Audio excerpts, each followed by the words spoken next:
Well, I've got a interesting story to tell today. And what happened was I work for Walmart, so we went to this training event in a store. So we were there, and me and a few of the other guys were walking around the store just kind of checking it out to see what was going on.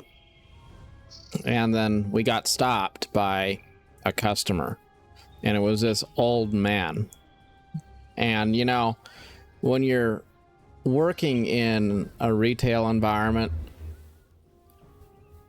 it's obnoxious when random customers catch you.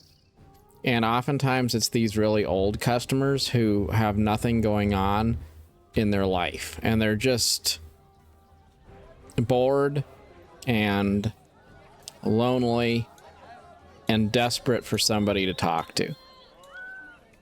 So this old guy is standing there, and Matt, one of the guys I'm with, goes over there and says, "Hey, is there anything that you need help with?" Because the guy was just kind of standing there like he was a little bit lost. And at first, the guy says some weird thing about how customers should get a discount for ringing up their own groceries at the self-checkout, which is just kind of okay. That is what it is.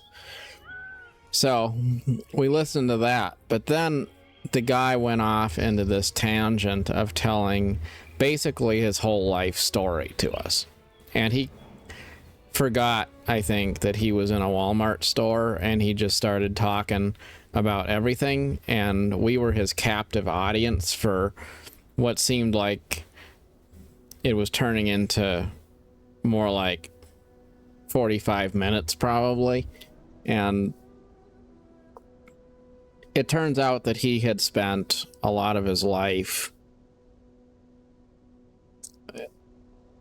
kind of traveling around the country. He was a Vietnam veteran, I think, and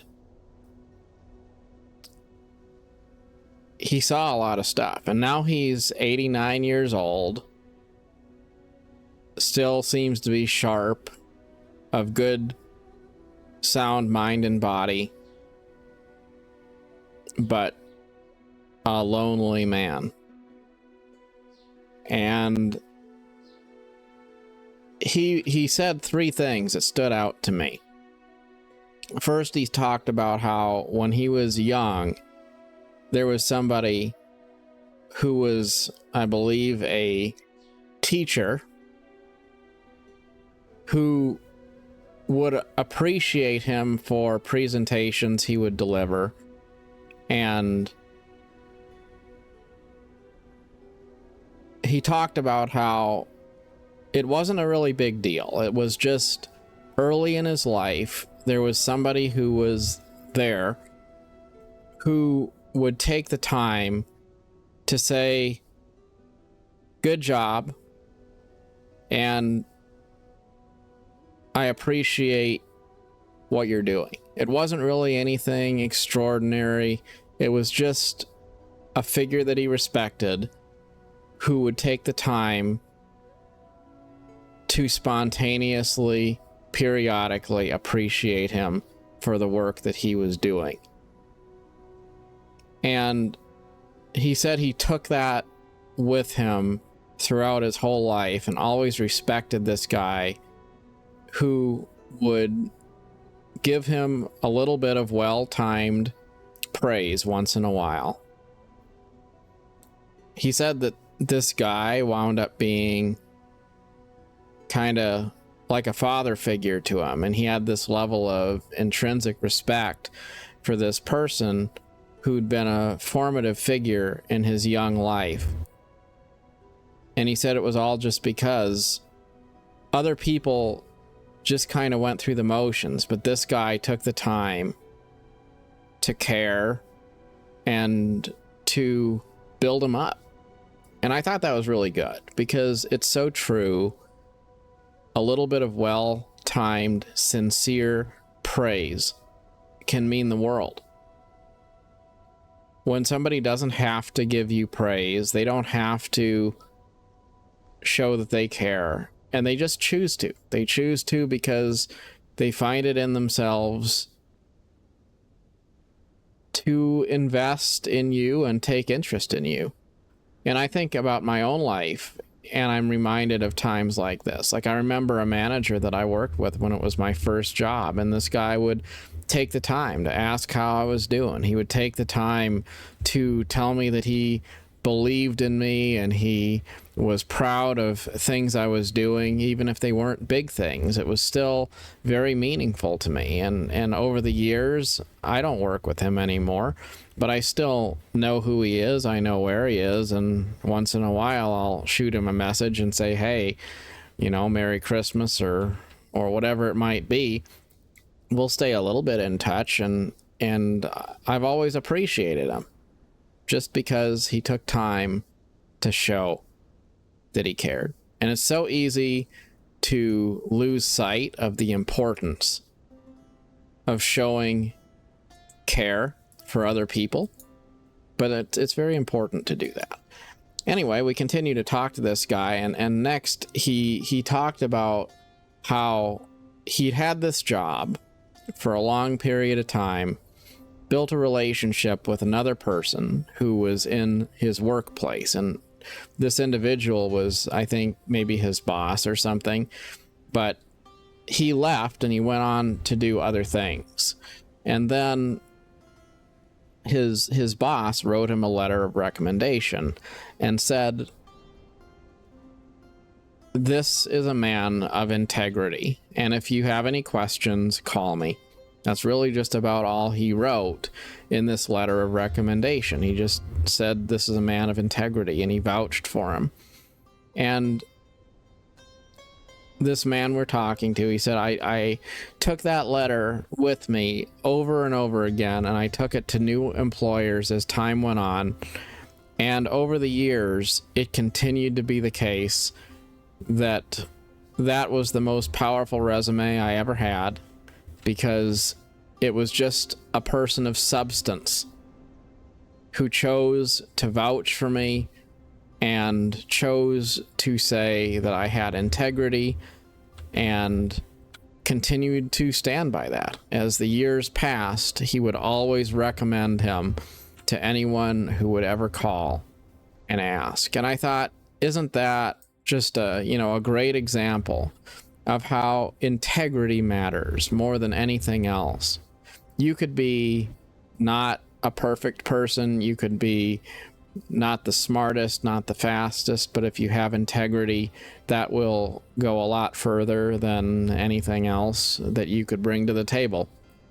And standing up for people who do have integrity, to vouch for them and to help them along their way, is very meaningful.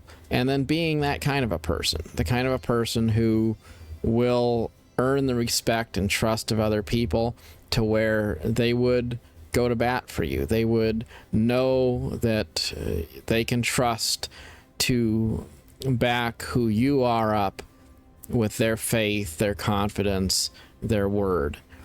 And that's something I think we don't talk about enough as well, that in addition to maybe giving praise to people and taking interest in people, having integrity is extremely important, to be a person who you can trust. And, I think about this in workplace situations. I think about it with relationships as well, like being single and thinking, well, what kind of a relationship would I want? Well, there's boxes to check. Like, I would want, a woman that's pretty or maybe reasonably smart or shared interests or whatever it might be. Like, there's different things you think about, like, well, what would I want? But really, the biggest thing that I would think about is integrity. It's someone who you can trust. It's somebody who, if they give you their word, that it means exactly what they said it means, and you don't have to worry are they going to give me their word today, and then tomorrow it's going to be something completely different, and I can't trust them? So having integrity, being a person whose word is their bond, a person who will deliver and follow through, it's so important. And I think if you do have integrity, you don't necessarily have to work as hard sometimes, because I would rather have somebody who's not delivering as much to me, but they're a person who I can trust under any circumstance. I'd rather that. It just means more. It means more to be able to trust someone than it does to be in the company of the smartest and the best. So having integrity, very important. And so we talked about that a little bit. And then we talked about privacy and how he said in his life there were times when he would struggle to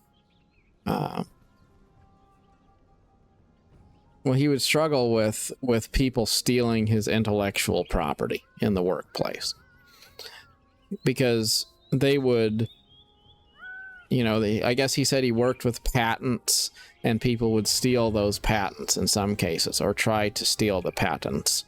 And he learned that it's very important to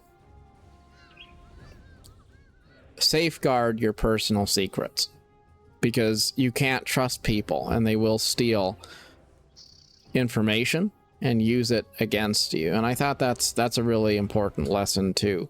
Like, maybe not protecting patents, that's not probably part of most of our everyday lives, but being aware that privacy is very important, and you don't need to tell everybody what you're doing all the time. It's okay to be a private person. It's important to not divulge your secrets. And I guess maybe that's a little bit ironic for me to say that, when kind of the theme of this YouTube channel is to try to share a lot of things about my life casually and passively while we talk through that. And I think to that point, it's important to share things. It's important to tell stories, because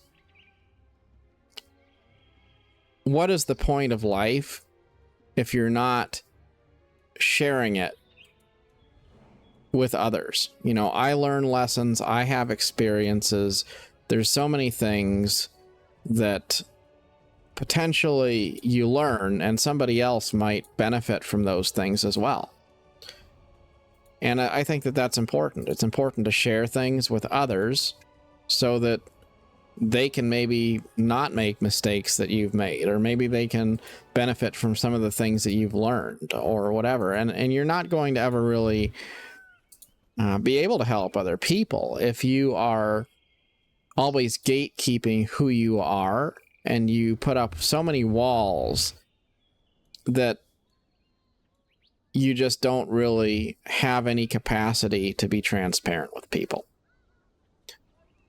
But there's also such a thing as protecting confidentiality when there's things that are sensitive. Like, I think the reality is there's a difference between going on YouTube and sitting there and talking about kind of things that are life experiences, and being a person where every single thing you're doing all the time, you're live streaming it, you're sharing it with people, you're just, all over in social media, and your life is live on Instagram or something. There's too much casual sharing of things that don't pertain to anything or anybody. Like, it's just attention seeking, where people want to share everything going on for no reason at all.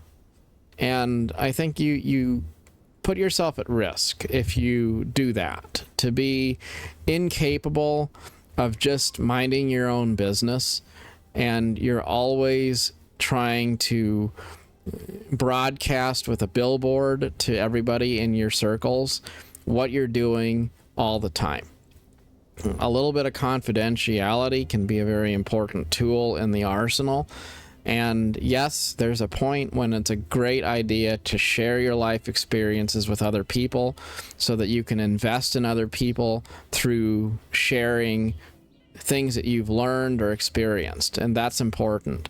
But if it serves no reason, it serves no purpose, and all you're doing is just flapping your mouth for no reason, and you're doing it to everybody, and you're potentially divulging sensitive information to people who could use that information against you, learn to be confidential, learn to be able to keep a secret, learn to be able to keep things in confidence, and understand that not everything needs to be shared all the time. So those are things we talked about to the old man at the store.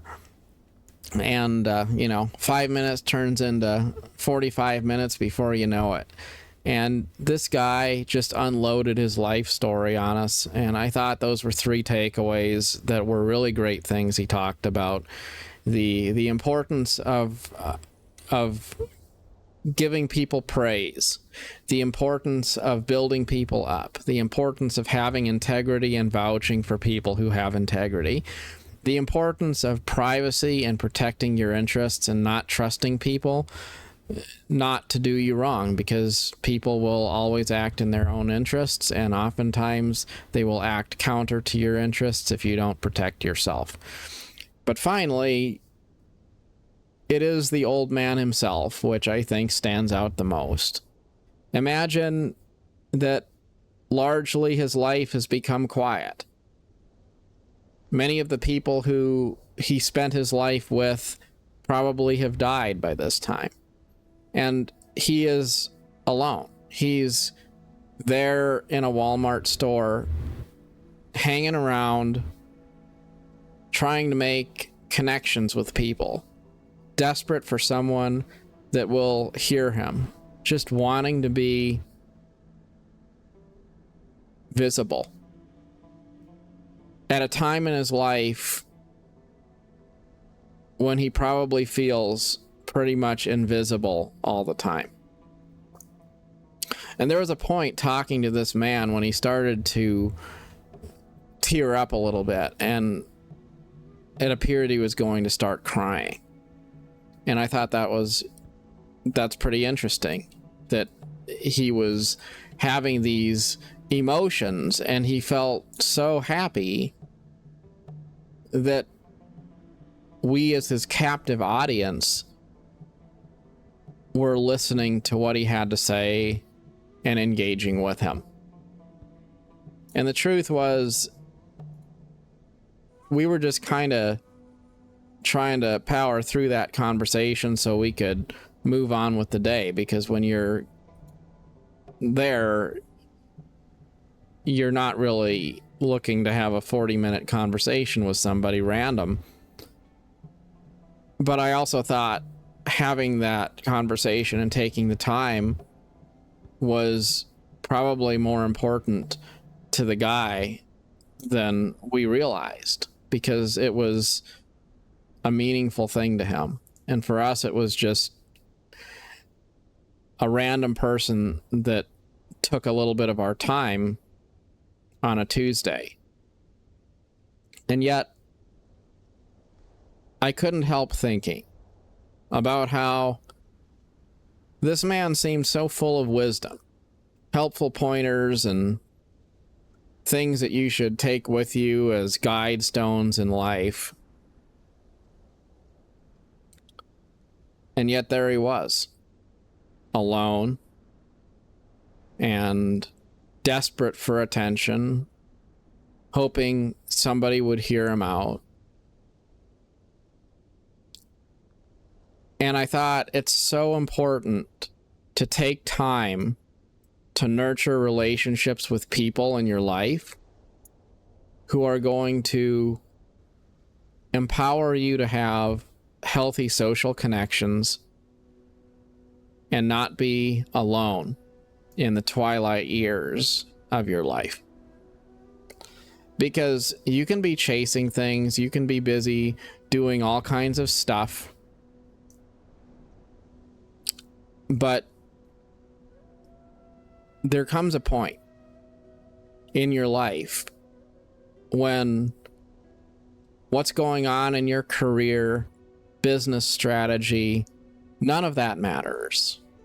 And the only thing that really matters is having meaningful relationships with people who build you up, who make you feel seen, who will add a sense of fullness and joy to your life, who you can also add value to in exchange. It's very important to make time for love in your life. And I will tell you, as somebody who is single and to some degree also afraid of the pitfalls of bad relationships, very leery about getting into something that's going to wind up being toxic or manipulative or controlling, I also think to myself about how important it is to not just let yourself become an island. Don't just self-isolate and not develop the kind of social connections that are going to give you a full and meaningful life, because all the wisdom in the world is empty if you don't have someone to share it with. So there's a lot of wisdom. There's wisdom to apply every day, and then there's also the wisdom of understanding that wisdom itself is not an end in itself. We need each other. We need connections. And if you find yourself feeling like you're alone, feeling isolated, feeling like maybe there's something missing in your life, I was listening to a video about longevity and what it is that keeps people healthy and gives them long, fruitful, productive lives. And top of the list was things like not having an extremely stressful job, getting enough sleep, having a healthy and balanced diet, things like that. Cut out some of the foods that are known to be unhealthy. But the biggest elephant in the room is having meaningful social relationships, being connected. Those are things also that matter a lot. And you can invest in your health. You can have the right diet. You can get enough sleep. But if you're alone in the world, you're probably doing harm to your mental health, and also eventually harm to your physical health and your long-term well-being and your longevity. So take time for meaningful relationships along the way, as well as working to make good decisions with the life that you have. But I thought all of that was interesting conversation with an old man who had a lot of good insights on life, and also was wont to tell long stories to people, whether they wanted to hear those stories or not. Stay connected. Try to build relationships that will add value to your life. Try to guide your actions with a spirit of wisdom to build up others, to invest in others, and to do what's right, both for them and for yourself. Always, good luck on your adventure. Till next time, thanks so much for watching.